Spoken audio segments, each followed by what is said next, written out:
سلام دوستان گرامی، همدیاران عزیز، همزبانان ارجمند. درسی 29 است از سلسله درس های زبان انگلیسی از کتاب نیو گرامر تایم 1. خب در درس گذشته درباره present simple گفته گذشته بودیم. present simple چی است؟ present simple به زبان تاجیکی این زمانی حاضره ساده می شود. زمانی حاضره ساده یعنی آن کارهایی را که ما از روی عادت انجام می دهیم و مثل خواب رفتن، از خواب خستن، به مکتب رفتن، به کار رفتن، از کار آمدن. یعنی اینها کارهایی هستند که ما و شما هر روز این کارها را انجام می دهیم. بنابراین آن کارهایی که کارهای بردوام هستند، خواه هر روزه باشند، خواه هر هفته‌ینه باشند، خواه هر ماهه باشند، مهم کارهای تکراری باشند، بردوام باشند، پس اونها را در زمان present simple استفاده میکنیم. اینجا بوده. خب تا اینجا آمده بودیم. خب یک لحظه دوستان. خب تا اینجا آمده بودیم و گفتیم که از صفحه 61 آغاز میکنیم. صفحه 61 از کتاب نیو گرامر تایم 1.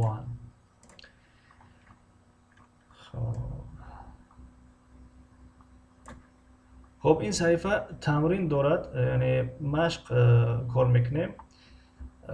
خب طرز مشق کار کردن این خیلی است که شما اگر در پریمیر باشین مثلا میتوانین از دویم یک دو تا پارتوین از 3 4 5 مثلا اون طرف آغاز کنید.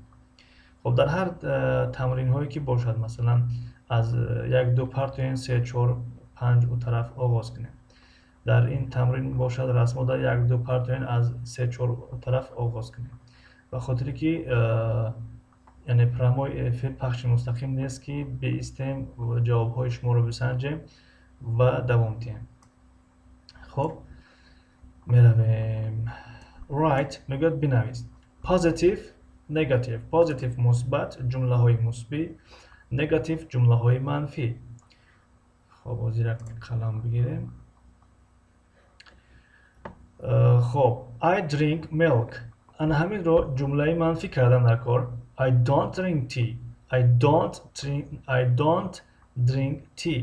یعنی مثلا در این جمله گفتم که من شیر می نوشم، باید یک کلمه دیگه بگیم که من این رو نمی نوشم مثلا. خب در اینجا تی آمده است، چای. I don't drink tea. خب we play basketball. خب I drink milk یعنی من شیر می نوشم. خب I don't drink tea من چای نمی نوشم. We play basketball. ما بسکتبال بازی میکنیم. We don't play football. ما فوتبال بازی نمیکنیم. You take the bus to school. یعنی تو برای به مکتب رفتن از اتوبوس استفاده میکنیم. که با اتوبوس به مکتب میرویم. You don't take a taxi مثلا. خب you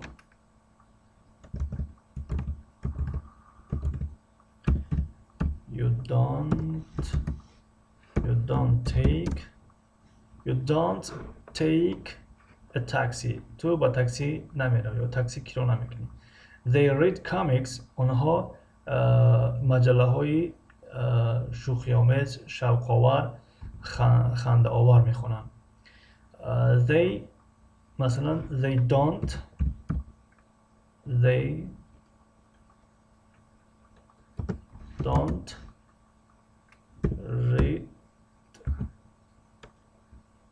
don't read books. خب اونها کتاب نمیخونن. We eat bananas. ما موز میخوریم، بانان میخوریم. We don't eat strawberries. We don't eat strawberries. ما قلفینای نمیخوریم یا همون کلوبنیکی به زبان روسی است. I get up at 8 o'clock. من ساعت 8 از خواب میخیزم. خب اینجا باید بنویسیم که من ساعت 7 از خواب نمیخیزم. I don't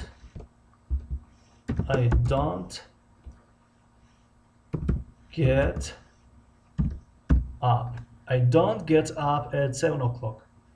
خب این تمرین رو کار کردیم. اگر جواب نوشته باشین به این جوابتون مقایسه کنید. خب تمرین دو رو میگیریم. Write questions and answers. میگوید سوال و جواب ها رو بنویس. مثلا در اینجا دو کلمه پیشنهاد میکنند you get up. همین رو جمله سوالی کردن نکن. Do you get up at 7 o'clock? تو ساعت 7 از خواب میخیزی؟ Yes I do. بله من انجام میدم. من از خواب میخیزم اصلا. خب رقم دو. They drink. خب اینجا جمله سوالی کردن نکن. Do خب do they drink juice in the morning. آنها در صبح شربت می نوشن، سوگ می نوشن. خب you like ها you like شد کلمه سوالش می شود do you like cherries. تو آلوچه را دوست می داری؟ They take. خب do they take the bus every day. اونها هر روز به اتوبوس سوار میشوند یا اتوبوس با واسطه اتوبوس برای اون سفر میکنن مثلا. خب you do homework. خب کلمه سوالش میشود که do you do your homework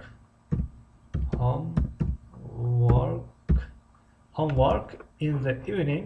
آیا شما وظیفه خانگی را در بیگاه انجام میدهید؟ خب اینجا جوابش رو فراموش کردیم نویسیم.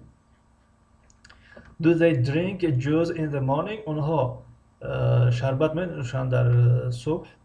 می نویسیم No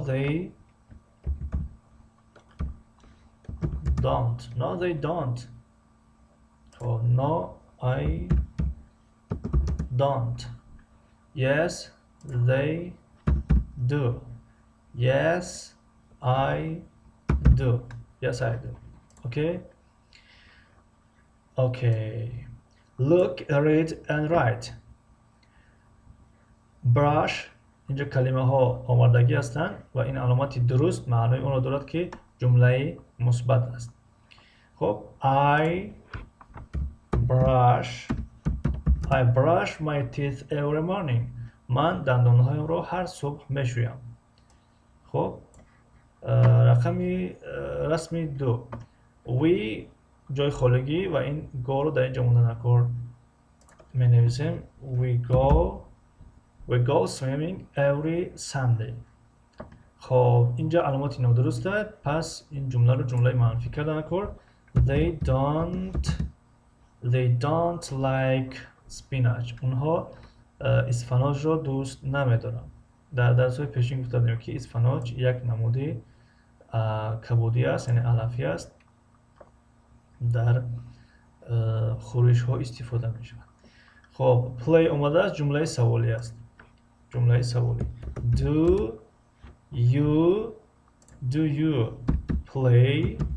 Do you play football every Saturday? تو هر روز شنبه فوتبال بازی میکنی؟ خب اینجا رسمی پنجم رو نگاه کنیم. watch آمده است.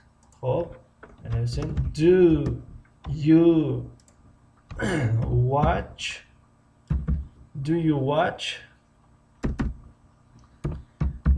watch TV every day. تو هر روز تلویزیون تماشا میکنی؟ خب اهمیت دادیم watch در درس پیشین، یعنی در درس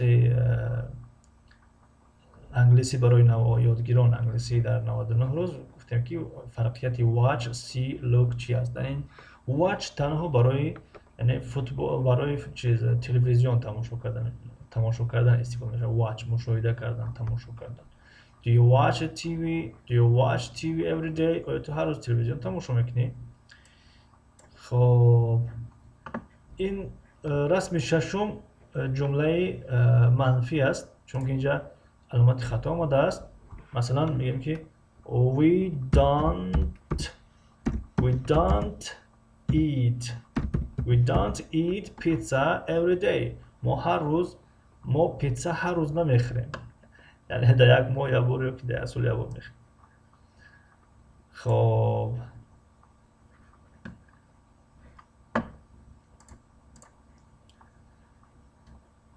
فکر میکنم که همین قدر کفایه است، چون که از این صحیفه باز یک خب همین زمانی حاضره ساده است، اما یک گفتگوی جدید آغاز می شود با همراه یک جدول گراماتیکی جدید. بنابراین این را به درس دیگر میگذاریم و از تمام شما تشکر میکنیم برای تماشای این نوار. خب دستگیریتون فراموش نکنین. دستگیریتون با لایک گذاشتن است و تقسیم کردن این ویدیو که پهن کردن این ویدیو یا همون به زبان روسی поделиться و abone شدن подписаться. لطفاً برای پیشروی کانال ما رو دستگیری کنید. خب یکم پیشنهاد، توصیه، سوال گفتنی داشته باشید در زیر همین ویدیو نویسین یا در سابشست و یا در اینستاگرام، نام صحیفه ما در اینستاگرام دنیا زبان نویسین. از دست ما میامدگیره یا میدانستگیمونه انشالله که جواب میدیم. باقی خدا نگهدار، کامیاب و سربلند باشین. ای مردم بیدار، پناهتان به خدا، تا دیدن دیدار پناهتان به خدا.